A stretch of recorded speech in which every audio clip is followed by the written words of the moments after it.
میں اراکین جلسہ کا اور خصوصاً اس بستی میں ایک عالم دین حضرت مولانا منظور صاحب دامت برکاتہ جو یہاں پر تشریف فرما ہے، یہ ہمارے بنیادی استاذ محترم، آپ کو یاد ہونا چاہیے 1996-97 کی بات ہے کہ جب میں اپنے گھر سے پتھراواڑی سے ایک چھوٹا سا پلاسٹک کا تھیلا لے کر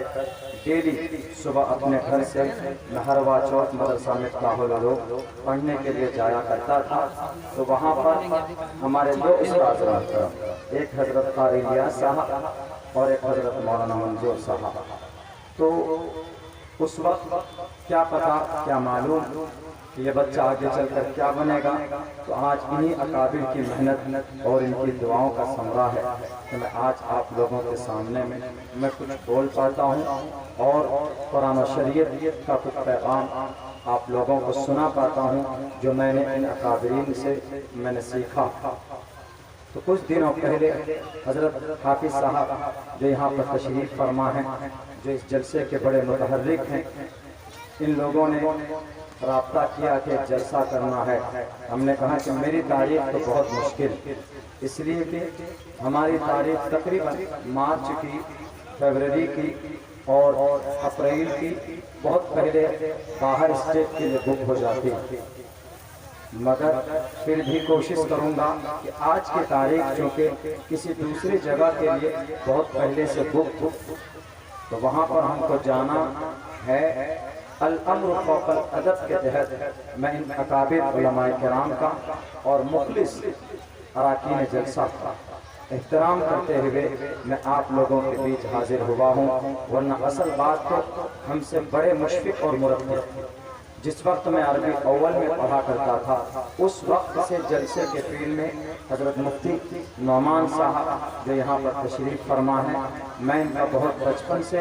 میں فین ہوں اور میں ان کو دیکھ کر میں نے بھی کچھ بولنا سیکھا۔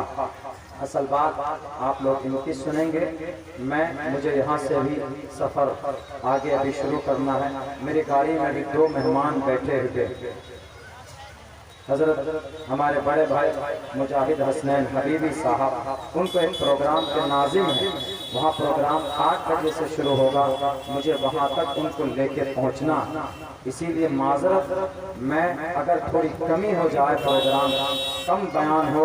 یا تھوڑا کم وقت میں دوں تو آپ لوگ ناراض نہ ہوں۔ اراکین جلسہ میرے ساتھ مجبوری ظاہر ہے۔ میرے بھائیوں، آج آپ کے اس گاؤں ہردار میں شعراء کی دنیا کی ایک نئی پہچان آپ کے بیچ ہمارے بڑے بھائی جناب قاری اشفاق بہرائچی صاحب، جن کی تاریخ 1.5 مہینہ پہلے بک ہو جایا کرتی ہے ان جلسوں کے سیزن، مگر پھر بھی آپ لوگوں کے خلوص کا یہ نتیجہ ہے کہ آج وہ آپ کے بیچ میں یہاں پر تشریف فرما ہے۔ جناب قاری اشفاق بہرائچی صاحب، جب آپ ان کے کلام کو سنیں گے، جو نصیحت آپ کو تقریر کے ذریعے سے مل سکتی ہے، وہی نصیحت آپ کو نعت اور نظم کے ذریعے سے بھی، ان کے نعت و نظم کے ذریعے سے وہ نصیحت آپ حاصل کر سکتے ہیں۔ پیام انسانیت کانفرنس ہے،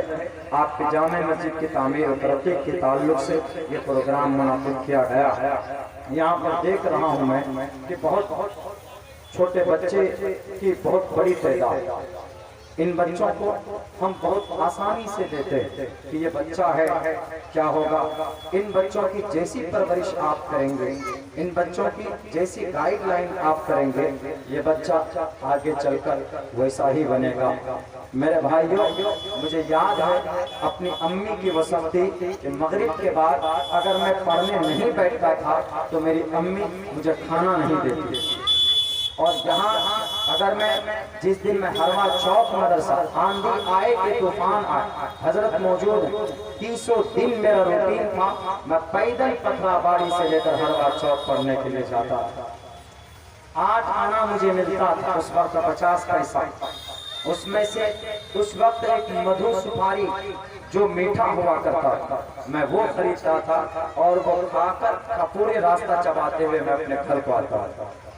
ڈیلی کا میرا معمول تھا۔ کیوں؟ میں ڈرتا کہ امی مارے گی، ابا ماریں گے، ڈرائیں گے، تو اپنی امی اور ابا کی سختی بچوں کے اوپر ہونی چاہیے۔ اگر آپ ان کو تھوڑا ڈراتے ہیں تو اس وقت ایسا لگتا ہے کہ آپ نے اپنے بچے کو ڈرایا ہے، لیکن وہ ڈر آپ کے بچے کو سیدھے راستے پر لا کر کھڑا کر سکتا۔ بنیادی میں کریڈٹ دیتا ہوں اپنے والدین کو، اپنے ماں باپ کو، کہ آج میں جو کچھ بھی ہوں ان کی محنت اور ان کی قد و کاوش اور ان کے دعاؤں کے ثمرے میں آپ لوگوں کے بیچ کھڑا ہوں، اور ہمارے اساتذہ کی محنت جو انہوں نے کی ہے ہمارے اوپر۔ تو اسی لیے میرے بھائی جو چھوٹے بچے دکھ رہے ہیں، یہ آگے چل کر ایک علاقے نہیں بلکہ پورے اسٹیٹ کو اللہ کس مقام پر پہنچا دے۔ ہم نہیں جانتے تھے کہ ہم 10,000 مجمع کے سامنے بول پائیں گے۔ کون جانتا تھا کہ حضرت مفتی نعمان اختر صاحب کی ایک رات میں 4 پروگرام میں جاتے ہیں، ایک رات میں 3 جگہ 4 جگہ جا کر کے لوگوں کی پیاس کو بجھاتے ہیں، شریعت کے قرآن کی بات کرتے ہیں۔ جب یہ اس عمر کے رہے ہوں گے تو ان کے ماں باپ کو معلوم تھا، کسی کو بھی معلوم نہیں تھا کہ مفتی صاحب قوم کے اتنے بڑے تقاضے کو پورا کریں گے، لیکن نہیں، ان کے پیرنٹس نے، ان کے ذمہ دار نے اور ان کے جو گائیڈر انہوں نے ان کی صحیح رہنمائی کی، تو یہ بچہ دیکھے آپ لوگوں کے سامنے میں کیا بن کر نکل سکتا۔ ہماری بے توجہی ہوتی جو ہمارے بچے ہمارے ہاتھ سے نکل جاتے ہیں، ہمارے بچے غلط راستے پر جاتے ہیں، تو اس کا رسپونسبل کون ہے؟ ہم ذمہ دار ہیں، ہم والدین ہیں، ہم پیرنٹس ہیں۔ اگر ہمارا بچہ بھٹکتا ہے، شراب پیتا ہے، اگر ہمارا بچہ جوا کھیلتا ہے، اگر ہمارا بچہ لڑکی بازی کرتا ہے، اگر ہمارا بچہ زنا کرتا ہے، تو you are responsible۔ آپ ذمہ دار، آپ کا بچہ بعد میں، آپ ذمہ دار ہے، because Allah said, the Prophet Muhammad peace be upon him said in the holy hadith, kullukum ra'in wa kullukum mas'ulun an ra'iyyatihi۔ You are the greatest responsible۔ آپ ذمہ دار ہیں for your child، آپ اپنے بچوں کے بارے میں آپ جانتے ہیں کہ اس بچے کے لیے کیا صحیح ہے کیا نقصان۔ آپ کو معلوم ہے کہ یہ بچہ ابھی جو قدم اٹھا رہا ہے یہ صحیح قدم اٹھا رہا ہے کہ غلط قدم اٹھا رہا ہے، آپ جانتے ہیں، لیکن آپ چھوڑ دیتے ہیں۔ ایک دن میں نے شاید کسی کا لیمبو توڑ گیا،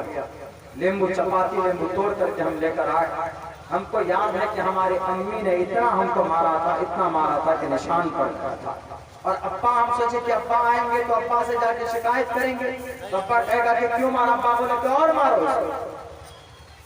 ڈر بیٹھ گیا، وہ ڈر وہ مار نہیں تھی، وہ اصلاح۔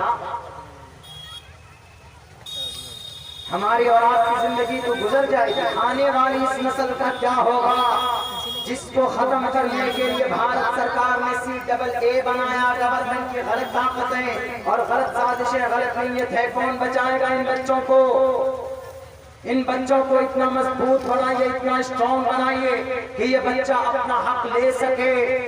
اپنے بچوں کو، ان کے مستقبل کو روشن کریں۔ ہم لوگ صرف گوشت کھانے میں، مچھلی کھانے میں اپنے پیسوں کو ضائع نہ کریں، اپنے بچوں کو تعلیم دیں، ان کی صحیح رہنمائی کریں کہ کیا صحیح ہے کیا غلط ہے۔ یہ ہم ہیں ذمہ دار، ہم اگر نہیں کریں گے تو کل قیامت میں اللہ پوچھے گا۔ اللہ نے قرآن میں بھی کہا ہے کہ خود تو چلے گئے، چلا لگا کے آ گئے، 4 مہینہ لگا کے آ گئے، 3 دن لگا کے آ گئے، ذرا پوچھو تمہارے گھر میں تمہارے بیٹے نماز پڑھتے تھے؟ تمہاری بیوی نماز پڑھتی تھی تو نہیں؟ سب سے پہلے مرغا تم بنو گا، یہی کہے۔ کیوں؟ جانتے تھے بنی اسرائیل کے بڑے بڑے تھے، کون؟ بہت بڑے بڑے اللہ والے بنی اسرائیل، مگر جب عذاب آیا تو فرشتوں نے کہا کہ اللہ وہاں تو آپ کے نام لینے والے، آپ ان کے اوپر ہمیشہ پڑے چھپکنے کے برابر بھی آپ کی نافرمانی نہیں کرتے تو آپ ان کے اوپر عذاب، ان کے اوپر آپ سختی کرنا چاہتے ہیں، عذاب نازل کرنا چاہتے ہیں۔ تو اللہ نے کیا کہا، اگر وہ نیک ہے تو مرنے کے بعد ہم ان کو دیں گے جنت، لیکن ابھی ان کے نظروں کے سامنے میں ان کا بیٹا نماز نہیں پڑھتا، ان کی بیوی نماز نہیں پڑھتی، ان کے گھر کے افراد نماز نہیں پڑھتے، ان کے پڑوسی نماز نہیں پڑھتے، اور وہ کچھ نہیں بولتا، صرف جاتا ہے 3 دن لگا کے آ جاتا ہے، جاتا ہے 40 دن لگا کے آ جاتا ہے، جاتا ہے 4 مہینہ لگا کے آ جاتا ہے، اور اپنے آپ کو کہتا ہے کہ ہم مفتی صاحب، ہم مفتی صاحب، ہم مفتی صاحب